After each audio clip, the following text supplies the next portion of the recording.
오늘 말씀 제목인 헬라어 킬리아는 숫자 천이란 뜻입니다. 그래서 천년 그러면 킬리아 그리고 년도 이 년을 말하는 에테 붙여서 킬리아 에테라고 하는데 여기서 이제 기독교의 그 중요한 종말의 교리 중에 이제 천년 왕국이다라는 그런 개념이 나온 거죠. 여러 번 설명을 해드렸기 때문에 천년 왕국에 대해서 자세한 설명을 또 할 수는 없을 것인데 여러 번 말씀을 드려도 또 여전히 잊어버리기 때문에 제가 또 설명을 해야 할지 말아야 될지 늘 그 부분에 대해서 감을 잘 못 잡고 살아갑니다. 이미 다 이제 훤하게 알 것 같아서 다 생략하고 넘어가려고 하다가도 또 조금 불안해서 다시 언급을 해드리면 또 처음 듣는 그런 표정들이니까 참 설교자의 갈등이 이게 생기게 돼요. 저번에 저저번인가 하여간 로고스라는 제목으로 설교한 부분에서 이 천년왕국에 대한 상세한 설교를 했었습니다. 그러니까 참고하실 분 참고하시고. 자, 오늘 이제 다시 한번 이 천년왕국이 본격적으로 언급되는 개념의 이 시작이기 때문에 간단 명료하게 정리와 암기법까지 그렇게 전해드릴게요. 천년왕국의 교리는 세 가지입니다. 개신교, 우리 감리교를 포함한 프로테스탄트는 이 세 가지를 다 인정을 합니다. 그러니까 어떤 것을 택한다 할지라도 구원에 지장은 없습니다. 이단이 아닙니다. 그런데 이제 제 개인적인 생각으로는 그냥 두루두루 대강만 알아야 지장이 없지. 그 표현도 좀 이상하네요. 확실히 알아야 지장이 없는 게 아니라 오히려 두루두루 그냥 대강만 알아야 지장이 없지. 어떤 하나만을 굉장히 고집스럽게 주장하면서 다른 건 배격하고 막 깊숙하게 이것만 하고 그 하나만을 집요하게 추적을 하면 이단이 되기 쉽거나 또 자기 신앙에 치명적인 과오를 범하게 되는 경우가 분명히 생깁니다. 실제로 이제 우리 사회에서 예전에 늘 말씀드립니다만 1990년대 그 초반에 잘못된 종말 사상으로 인해서 폐해가 좀 심했죠. 자, 천년왕국 세 가지 설은 전천년설, 후천년설, 무천년설입니다. 이 개념은 주님의 재림의 시기와 이 천년왕국, 이 관계와 이 시기의 문제, 그러니까 언제가 천년왕국인가, 재림을 기준으로 해서 언제를 천년 동안의 왕국으로 볼 것인가, 여기 이제 세 가지 이론이 있다는 것입니다. 이거를 이제 이해를 하려면 자, 전천년설, 후천년설, 무천년설 이 단어를 딱 적어놓고 제일 앞에 재림이란 자를 딱 붙이고 거꾸로 읽으면 됩니다. 그러니까 전천년, 후천년, 무천년 이건 대강 알고 있잖아요. 뭔데? 써놓고 재림을 제일 앞에 붙이고 읽기를 뒤에서부터 읽으면 된다 이 말이에요.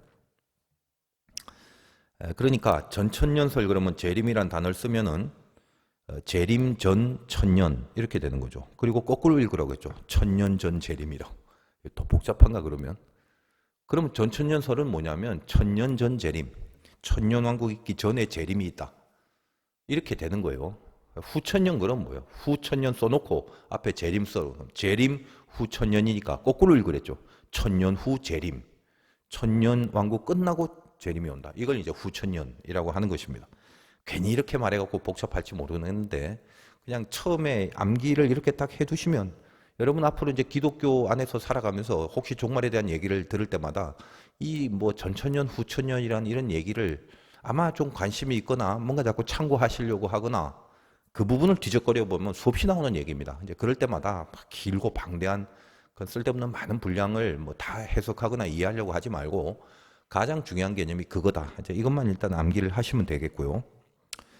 그러면 무천년설은 뭐냐? 천년이란 기간을 숫자로 보지 않고 오히려 상징으로 봅니다. 그러니까 천 그러면 1년, 2년, 3년, 4년, 100년, 200년, 1000년 이게 아니라 무천년이라는 말은 그걸 숫자로 보지 않고 상징이다. 다시 말해서 하나님이 통치하는 기간을 말하는 개념, 그 통치의 그 함축된 내용, 그 통치의 어떤 하나의 의미 이런 것들이 완벽하다 이런 거죠. 그런 의미에서 이 천이라는 것을 완벽하고 완전하다는 개념에서 상징적으로 이야기를 하고 있는 것입니다. 그러니까 그럼 시기적으로는 뭐냐 이렇게 굳이 말한다면 예수님이 이 땅에 오셔서 이미 오신 이후 십자가 부활 때문에 이 땅에 오셨는데 그걸 초림이라고 하죠. 처음 오신 그때부터 다시 이제 이 역사의 마지막 오메가 포인트 새 하늘과 새 땅이 도래하는 요한계시록의 환상으로 보면 저번 시간에 그리고 요즘 계속 하듯이 백마탄 왕자가 이 땅에 와서 새 하늘과 새 땅을 만드는 그 마지막 재림 그 전체의 기간을 이제 천년 왕국으로 보는 것입니다.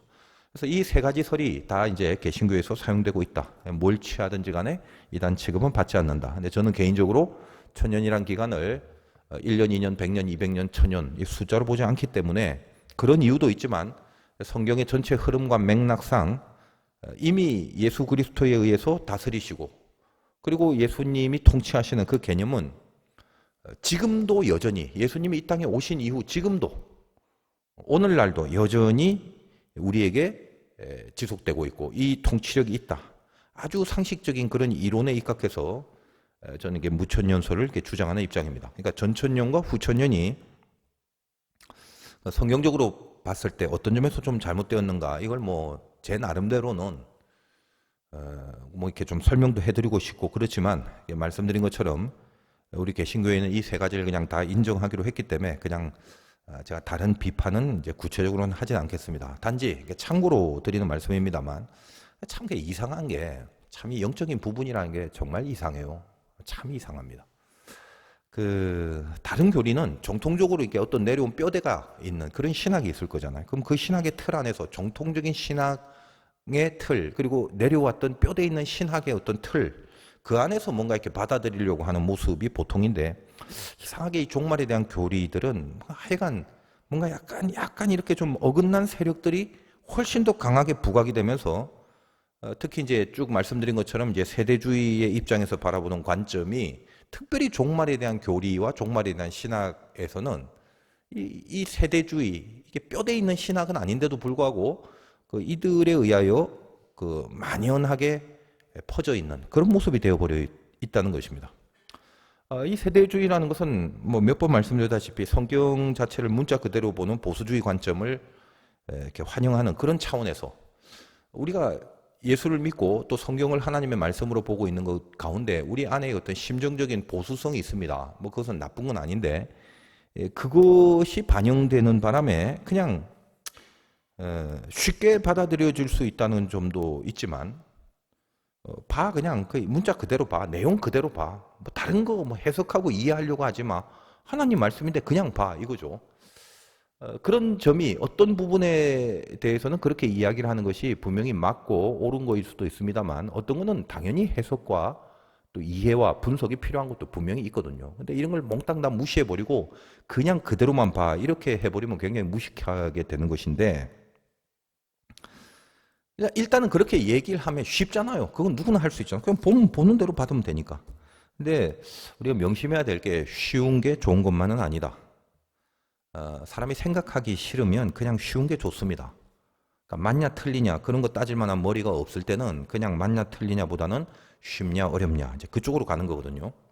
이 천년왕국에 대한 이론도 세대주의자들은 아까 말한 세 가지 중에 전천년설을 주장하는데 보통 이제 교회 또 신자들에게 알게 모르게 주입이 되어 온 종말의 이론이 되어져 있습니다. 그래서 여러분도 저번에도 말씀드렸습니다만 알게 모르게 어렴풋하게 머릿속에 들어가 있는 종말에 이 벌어지는 구도의 이론은 거의 다 전천년설에 입각한 것들을 이렇게 가지고 있게 된다는 것입니다. 한국 교인들이 대부분 그래요.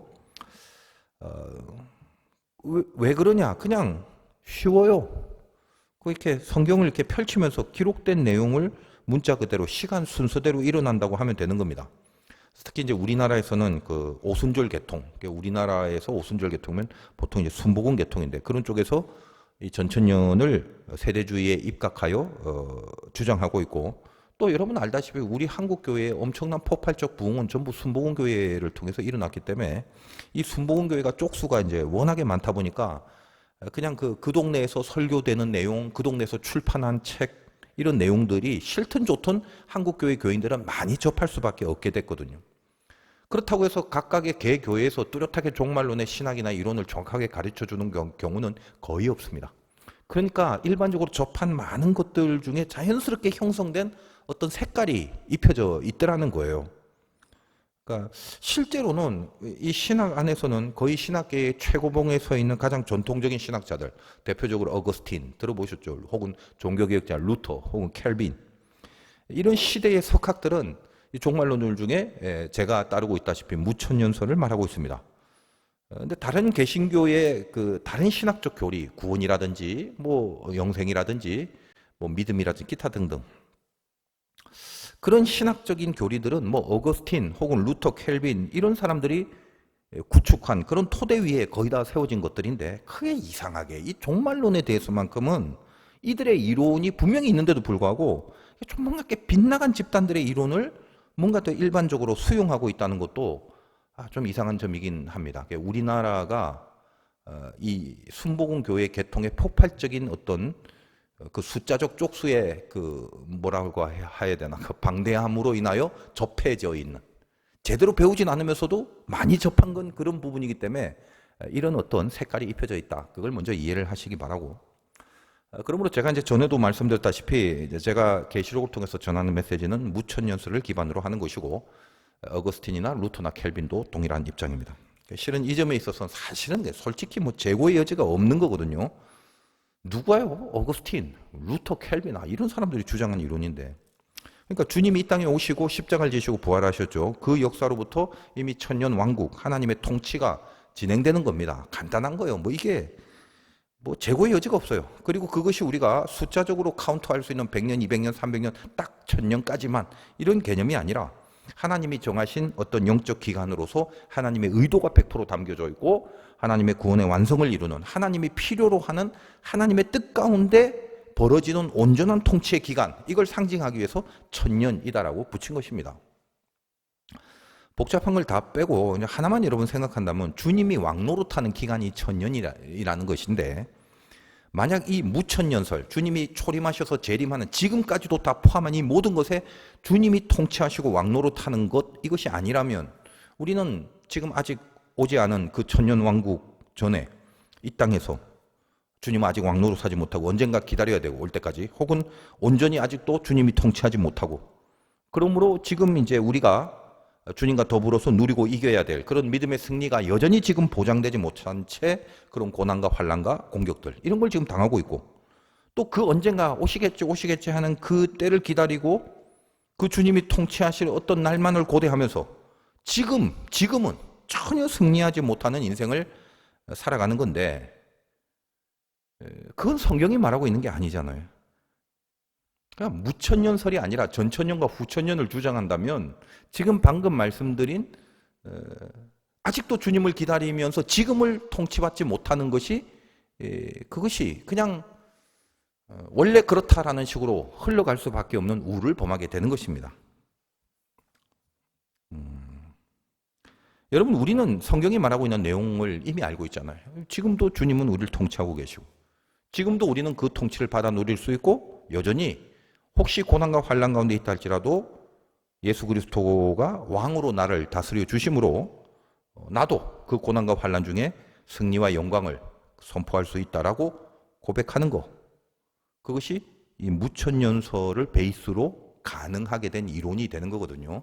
그러니까 이거는 너무 이제 사실은 뻔한 얘기인데 그동안 이 세대주의의 어떤 개념들이 들어옴으로써 그냥 뭐가 연결도 안 되고 이것도 저것도 이렇게 짜집기도 안 되고 맥락도 없는데 그냥 막연하게 그냥 여러분들이 주소들을 알고 있는 것으로 그냥 막 그러려니 하고 있었을 뿐인데 계시록을 하다 보니까 제가 이렇게 설명을 해드릴 수밖에 없는 그런 입장입니다. 하여간 어떤 천년왕국설을 택할 것인가 그것이 이제 뭐 중요하다면 중요하겠지만 지금 이미 우리 교인들이나 교회들의 사정상 이걸 다시 설명하고 해석하고 바로 가르쳐서 삶에 적용시키는 그런 훈련과 공부를 사실 오랫동안 우리 한국교회는 안 해왔기 때문에 이제는 뭐 한국교회뿐만 아니라 사실 그렇죠. 이 종말에 대해서는 아까 말씀드렸다시피 참부터 좀 이상해진 게 많아요. 그래서 이 올바른 천년왕국에 대한 메시지로 뭔가 이제 각성을 일으키기에는 시기적으로는 많이 좀 늦어진 것 같습니다. 그러나 중요한 건 이해는 좀 하고 있어야죠. 이론이라는 건 언제나 이렇게 그릇과 같은 틀입니다. 내용을 담는 그릇. 그러니까 내용은 중요하죠. 우리 본질적인 내용이 뭐냐면 예수 그리스도로 인한 구원이고 그분으로 인해서 우리가 죄에서 용서함을 받고 그 다음에 하나님의 자녀로 살게 되는 그 정체와 신분이 된 것. 그러니까 좋은 그릇에 이런 좋은 내용이 담기면 금상첨화죠. 천년왕국도 전천년이란 그릇, 후천년이란 그릇, 무천년이란 그릇 이 어떤 이론의 틀이 있는데 그 안에 담겨진 내용이 전천년의 내용이 뭐야, 후천년의 내용이 뭐야 이게 있으니까 지금 성경에서 이 천년이라는 내용이 있으니까 알아야 되잖아요. 그래서 그 담겨져 있는 내용이 예수 그리스도로 인한 구원의 내용, 그것이 담겨져 있는지, 사실 이제 이 부분이 중요하다라는 것입니다. 그래서 어떤 거라도 다 그런 것이 담겨져 있다라고 보고 다 받아들이자는 입장이긴 하지만, 전천년이란 그릇이든 후천년이란 그릇이든 하여간 이론의 그 틀 안에 잘 담겨져 있어야 되는 거죠. 모든 그릇이 다 가능하지만 어떤 그릇에 훨씬 더 뭔가 좀 잘 담겨져 있을까? 이 부분도 상당히 이게 중요하다는 것입니다. 우리 집에 가면은, 우리 집에 이제 다른 식구들은 커피를 안 마시는데 제가 커피를 좋아하니까 제가 이렇게 전용으로 쓰는, 그러니까 저만 마시게 되는 거죠. 전용이라기보다도. 그 커피 잔이 있는데 그거가 참 이상해요. 거기다 이렇게 봉지 커피, 삼박자 커피를 타서 먹으면 풍미가 있어요. 맛이 이렇게 깊이가 있고. 그래서 야, 이거 뭐가 이렇게 컵이 좋나 해서 봤더니 본 차이나라고 돼 있더라고. 이게 좀 비싼 컵 같은데 오래된 건데. 근데 저는 그 컵 말고 일반 머그컵 이런 것도 많아요. 집에 있죠. 그러니까 삼박자 봉지 커피도 이게 어느 잔인가에 따라 이게 맛이 달라져. 이게 희한해요. 이게 선입관이 아니라 눈 감고 저거 마셔도 내가 분석할 수가 있어요. 요거는 본 차이나다. 이거를. 기분 탓이 아니라 진짜 그럽니다. 다 맛있어요. 본 차이나 컵에 커피를 타 마시고. 근데 예전에 어느 날 제가 급한 김에 뭐 집에서 나오다가 그 본 차이나가 없어갖고 그냥 빨리 커피 한 잔 마시고 나와야 되는데 대강 머그컵에다가 이렇게 타서 마셨는데, 이제껏 먹었던 것과 똑같은 그 삼박자 맥심 커피인데 왜 그렇게 맛이 없는지.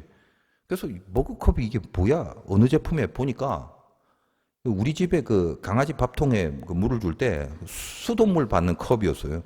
보니까 개 그림이 하나 있고 밑에 보니까 소미 거 그렇게 쓰여져 있더라고요. 우리 강아지 이름이 소미거든. 그 내용이 중요하긴 하지만 그 틀도 이렇게 걸맞게 주어지면은 훨씬 더 본질적 내용이 드러날 수 있는 거죠. 그릇이 너무 형편없으면 내용의 퀄이 상당히 떨어질 수밖에 없는 안타까움이 생기게 됩니다.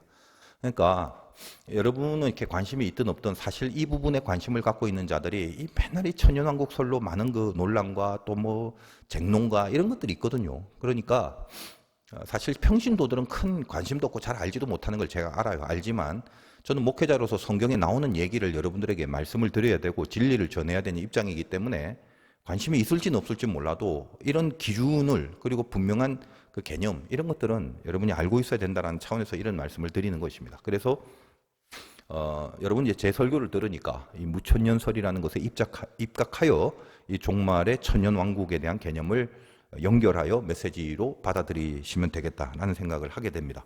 오늘도 용이 나오는데 얘 뱀이라고 그러죠. 창세기에 나온 그 뱀, 그 사탄입니다. 요한계시록까지 오면서 뱀이 그동안 많이 컸어요. 용이 됐네.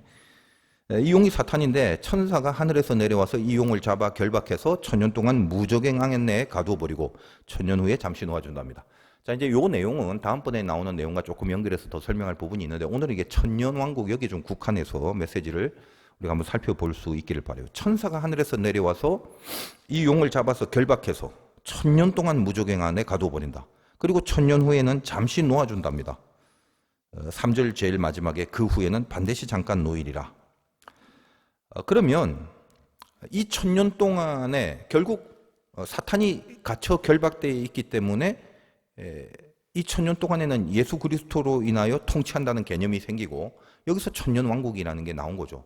그러니까 아주 쉽게 말하면 무적행에 갇힌 사탄과 상관없이 천년을 지내니까 이 천년은 우리에게 그냥 쉽게 말해서 행복하고 좋고 즐겁고 기쁘고 문제 없고 환난 없고 고난 없고 시험 없고 유혹 없고 그냥 일사천리로 신앙 안에서 망고 오케이가 되는 그 왕국, 이것이 천년왕국의 개념이 돼야 되는 것입니다.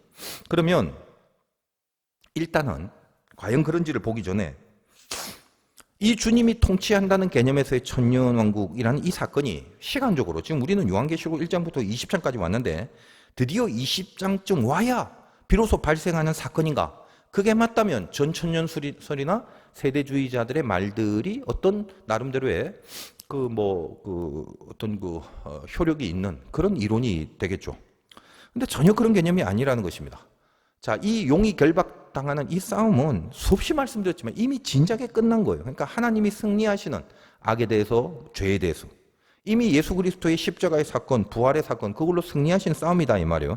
그것을 여러 각도에서 조명해서 이 악의 권세에 대한 묘사, 그리고 악의 이 운명에 대한 설명들을 이곳저곳 계시록 이곳저곳 이쪽 저쪽에서 다루고 있다는 것을 이제 제가 수없이 말씀을 드렸죠. 계시록을 바라보는 기법, 멀티 앵글을 통해서 계시록을 계속 본다라는 것입니다.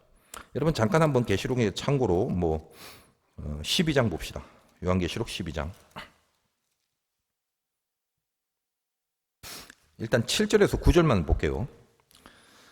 하늘에 전쟁이 있으니 미가엘과 그의 사자들이 용과 더불어 싸울 때 용과 그의 사자들도 싸우나 이기지 못하여 다시 하늘에서 그들이 있을 곳을 얻지 못했다. 큰 용이 내쫓기니 옛뱀 곧 마귀라고도 하고 사탄이라고도 하며 온 천하를 꿰는 자가 그가 땅으로 내쫓기니 그의 사자들도 그와 함께 내쫓기니라 하면서 뒤를 쭉 읽어보면 이 내용이 결국 뭐다?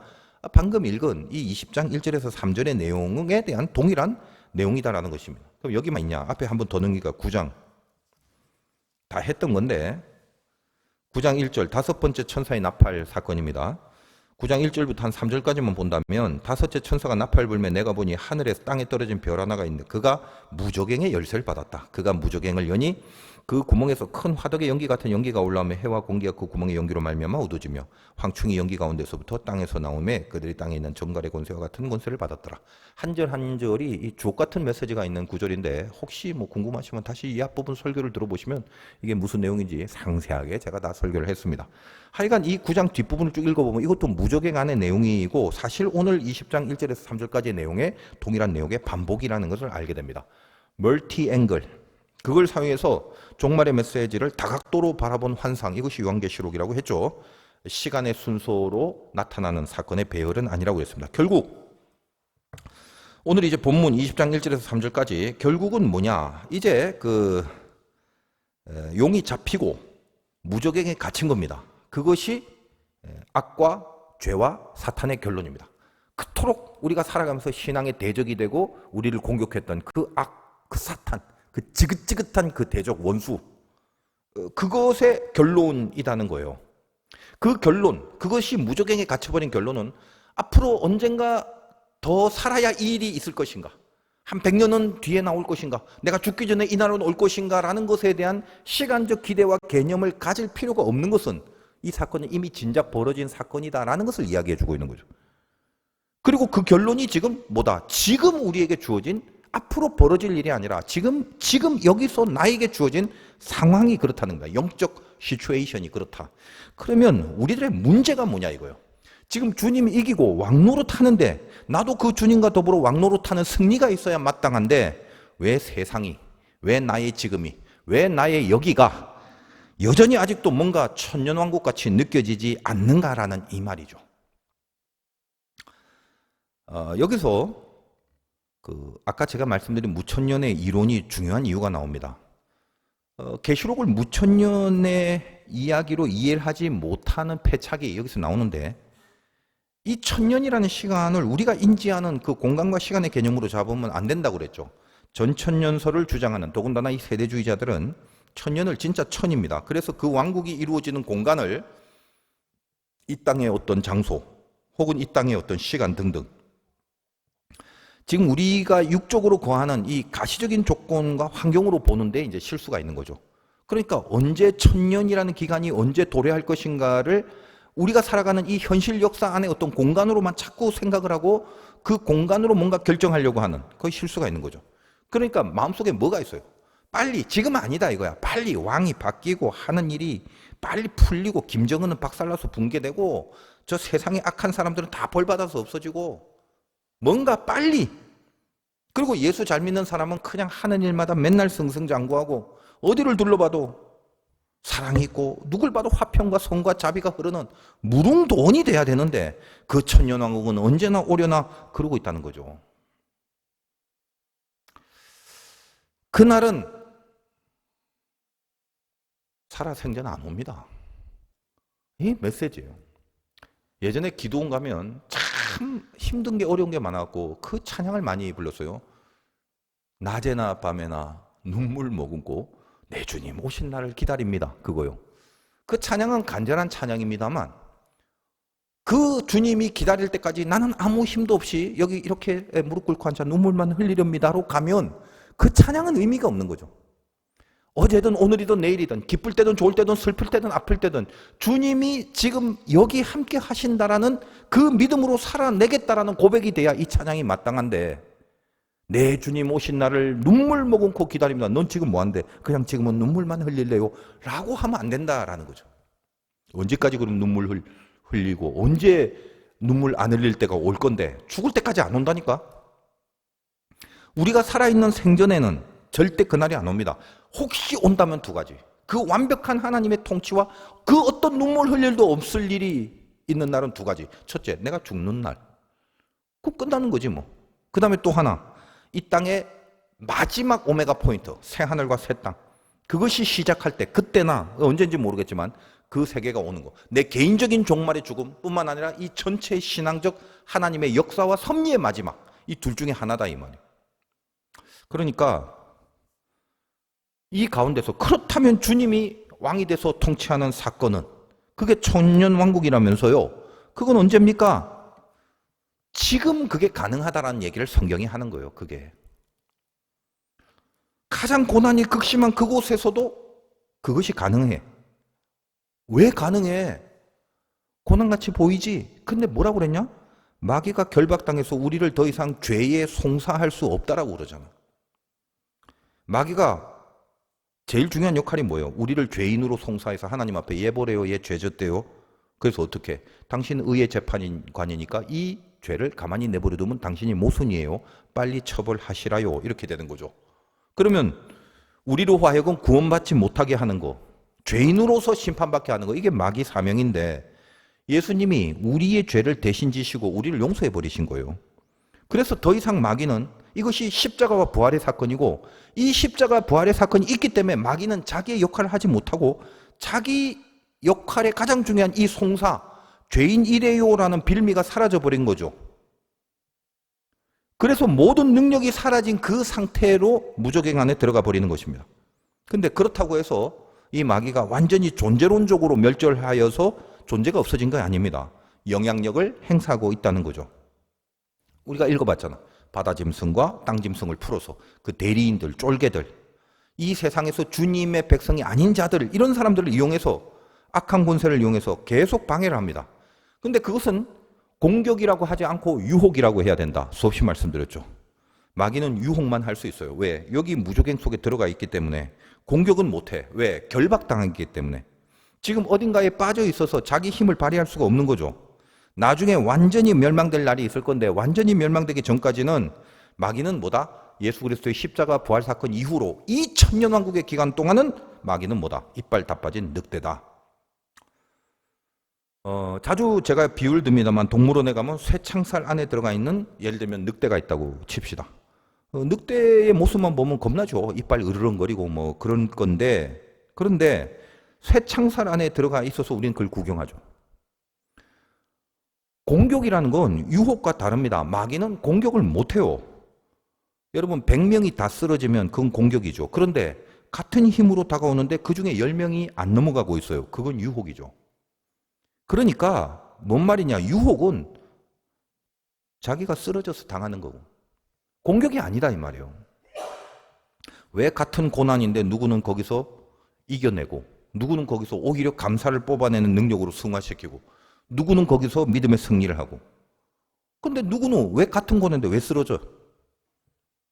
그 안에서 동일한 환경, 동일한 조건, 그 환경과 조건은 바뀌지 않습니다. 그거는 바꿀 수 있는 게 아니라니까요. 근데 거기서 누구는 이기고 누구는 쓰러진다? 뭡니까 이게? 거기서 주님의 통치를 받는 천년왕국을 사는 사람이 구별되는 증거가 거기서 나타난다는 거예요. 그러니까 같은 광야에서 같이 모자라고, 같이 힘들고, 같이 목마르고, 그런데 누구는 통치를 받아서 가나안을 향하는 진군과 발걸음을 계속하고 있고, 누구는 원망하고 애따위 모르겠다, 애굽으로 다시 가자, 이렇게 하고 쓰러져 버립니다. 동일한 가나안을 봐도 마찬가지로 누구는 못 간다, 무섭다라고 하고, 누구는 지들은 우리의 밥이다라고 그렇게 얘기를 합니다. 그러니까 이 세상에서 아직은 이 세상이란 틀 자체를 바꿀 수는 없어요. 내가 처한 환경 바꿔지는 거 아닙니다. 거기서 누구의 통치를 받느냐, 그것만 바꿀 수 있는 거예요. 천년 왕국이 그겁니다. 어떤 경우라도 하나님의 통치를 받을 수 있는 신분으로, 그 은혜로, 그 콜링으로 우리를 부르시고 우리와 함께 하시는 그것이 우리의 천년왕국이다. 그거 할 수 있다라는 거예요. 예전에 제가 서울에 왔을 때 한 몇 년 지나고 부산에 이제 친구가 왔는데 그 서울 구경을 갔어요. 촌놈들이. 종로, 광화문. 근데 이제 같이 이렇게 걸어 다니는데 얘가 갑자기 나는 몰랐는데 목이 아프다 막 그런 거예요. 갑자기. 왜 목이 아프냐 그랬더니 난 몰랐어 왜 아픈지. 그걸 걷는 내내 고층 건물을 계속 이렇게 쳐다보고만 다니니까 이게 1시간, 2시간 하니까 목이 이제 지도 모르게 아프다는 거죠. 나는 안 아프죠. 왜? 나는 그걸 보지 않았으니까. 그걸 뭘 고개 들고 쳐다보고 그럽니까? 뉴욕도 아닌데. 그리고 저는 이미 서울 살면서 다 봤잖아요. 그 친구는 뭐예요? 환경을 보니까. 그것만 보니까. 계속 고개만 아픈 거죠. 나는 뭐예요? 빨리 이 친구를 데리고 가야 되는 길을 가야 되니까 나는 길을 보는 거죠. 고개가 아플 일이 없지. 길을 찾는 게 중요합니다. 두리번거려봤자 늘 고개만 아파요. 그 빌딩들 우리에게 뭘 줄 수 있는 거 하나도 없습니다. 오히려 가던 길만 방해하죠. 그러나 길을 찾는 건 곳곳에 샛길이더라도 그런 높은 빌딩과 건물들은 다 필요 없어요. 우리가 가야 될 방향을 알고 그 방향으로 길을 찾는 거. 이것이 우리를 이끌어가는 거죠. 그러면 길을 봐야지 빌딩을 보면 안 되는 것입니다. 환경을 보면 목만 아파요. 방법이 없습니다. 계시록의 그 핵심이 그거예요. 다시 봐라. 종말이라는 거 환경을 보고 조건 보면 이길 수 없는 것처럼 보인다. 천년왕국이라고 하지만 천년왕국 아닌 것 같지? 다 허상인 것 같지? 속지 마라. 마귀는 이미 깊은 무저갱에 박혀 결박당했다. 너희들을 공격해서 그래서 그 힘이 워낙 세서 너희들이 넘어가는 게 아니다. 지금도 그냥 유혹만 할 뿐이지 아무것도 아닌 이 상태에서 너희들이 할 수 있는 게 있는데 여기서 천년왕국을 하나님이 너희를 통치하시고 주님이 왕노릇하는 이 통치의 능력을 너희는 바꿀 수 있다. 아직은 환경과 상황을 못 바꿔. 그러나 바꿀 수 있는 것은 통치력. 그 통치의 힘이 뭔가 이거는 바꿀 수 분명히 있는 것이다라는 걸 메시지화 시키는 것입니다. 여러분 그렇죠. 지금 이길 수 없이 느껴질 때가 있습니다. 우리가 하나님 자녀인 거 알고 하나님 살아계시는 것도 알고 기도의 능력이 있다는 것도 압니다. 말씀의 힘도 압니다. 근데 자꾸 이길 수 없이 느껴질 때가 있어요. 그런데 주님이 뭐라고 하시냐. 그거 안다 이거. 조금만 참아라. 그리고 허상 보지 마. 어떤 환경이라도 여기 마귀를 이기고 용을 잡으신 그 주님이 너를 통치하실 수 있다. 그게 복음이다. 이런 얘기를 하시는 거죠. 조금 이제 좀 겁을 준다면 거룩한 위협을 좀 한다면 이게 참 중요한 건데 이런 사람이잖아요. 혹시 내가 최선을 다하는데 그래도 못 이기고 넘어가고 그러면 어쩌나요? 근데 그런 경우는 거의 없습니다. 최선을 다했다고요? 진짜 최선을 다한지 보라 이면. 죄가 싫어서 미치겠는데 막 악한 거, 불신앙적인 거 그걸 내가 막 정말 혐오하는데 구역질 날 정도로 내가 그걸 혐오하는데 그래서 그렇게 안 하려고 막 발버둥 치는데 그래도 안 되고 또 집니다. 그리고 뭐 상대가 너무 강해요. 제가 역부족이에요. 그러지 말라는 말이에요. 명심하세요. 우리의 연약함을 하나님이 알고는 계시지만 지풀에 넘어간지 안 넘어간지 이것도 하나님은 아십니다. 늑대를 그 쇠창살 안에 지금 가두어뒀는데 그걸 보고 그냥 자빠졌다 그거거든요. 그리고 뭐라고? 나 창살이 없는 줄 알았어. 좋아요. 막 거기까지 이해됩니다. 깜짝 놀랐으니까 난 창살 없는 줄 알고 나한테 덤비는 줄 알았어. 이빨이 없는 줄도 몰랐어. 밖에서 혼자 착각을 해서 넘어진 자가 있다 칩시다. 거기까지는 그럼 인정. 그러나 조사를 해봤더니 진짜 넘어진 자는 밖에서 착각해서 넘어져 죽은 자가 아니라 거기서 죽은 자는 뭐냐면 늑대가 좋아서 지가 창살을 열고 들어가서 지가 늑대하고 같이 있던 자더라라는 조사 결과가 나왔더랍니다. 최선을 다했는지 보세요. 정말로. 잔인하지만 이게 할 수 없어요. 잘 들으셔야 돼요. 고난 중에 성부는 납니다. 못 이긴다면 그거는 힘이 없어서가 아니라 애초부터 같은 편이라서 그런 거일 수 있습니다.